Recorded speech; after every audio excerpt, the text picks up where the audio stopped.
Rivet crew, happy Wednesday. We have a 3-round workout today, as you can see, right? We're doing 3 rounds total. 1 round starts every 10 minutes. Your goal today is to try to finish each round, let's say by no later than the 8-minute mark, right? I'm going to say between 7 and 8 minutes. And furthermore, the goal is to try to be consistent on those rounds, right? So your slowest round and your fastest round should not be more than, like, let's say 10 to 15 seconds difference between slowest and fastest. So we're looking for 3 pretty fast, but also consistent rounds, right? I don't want your first round to take you 6.5 minutes and your last round to take you like 9 minutes, right? So we're looking for consistency here across all 3 rounds. Your score today will be your slowest of the 3 rounds. So each round consists of 400-meter run, calories on the rower, 30 for the boys, 24 for the ladies, 200-meter sandbag run, and then 20 double dumbbell front squats. High priority movements today, I would say, as far as getting the work done, should be our rower and our squats. Right? On the rower, we are doing calories today, so we can really focus on power output, right? You're really paid off when you're rowing for calories by getting that really strong shove, getting a lot of power into that flywheel. So I prioritize that one with some good strong strokes on the rower. And then also the dumbbell squats will be our other high priority movement, right? This is right at the end of the round. We're doing 20 dumbbell squats to finish each round. So ideally, we're going to go unbroken on those, or relatively unbroken, because we know as soon as we're done with those, we're going to get to rest, hopefully for 2 or more minutes. So prioritize those. The 2 runs today, the 400 meters and the 200-meter sandbag run, smooth on those, but in such a way that you can go hard on the squats and the rower. That's our strategy for the day.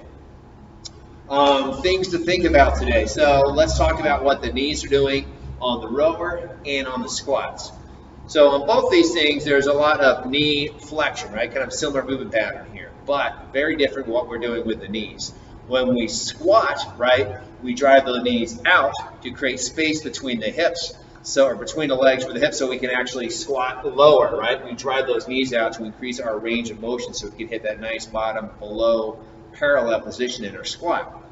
On the rower, on the other hand, we want to make sure those knees stay directly in line with the toes, and the hips for that matter, to create more power on the rower. This is very important.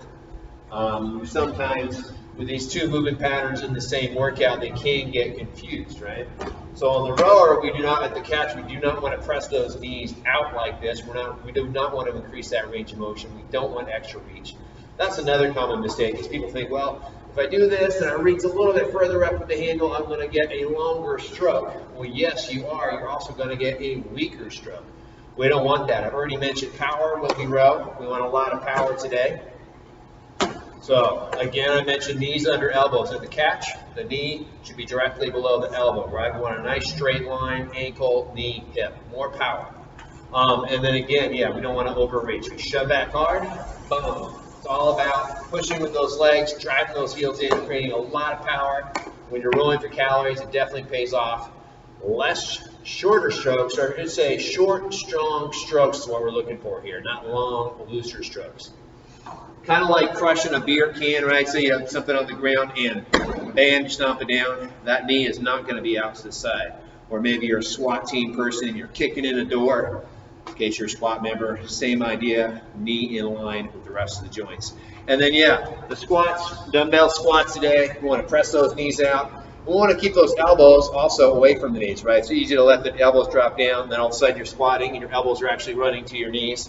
So, especially so, we're keeping those elbows high, we're pressing those knees out, bringing a full squat down at the bottom. Boom, there you go. All right, 3 rounds of time.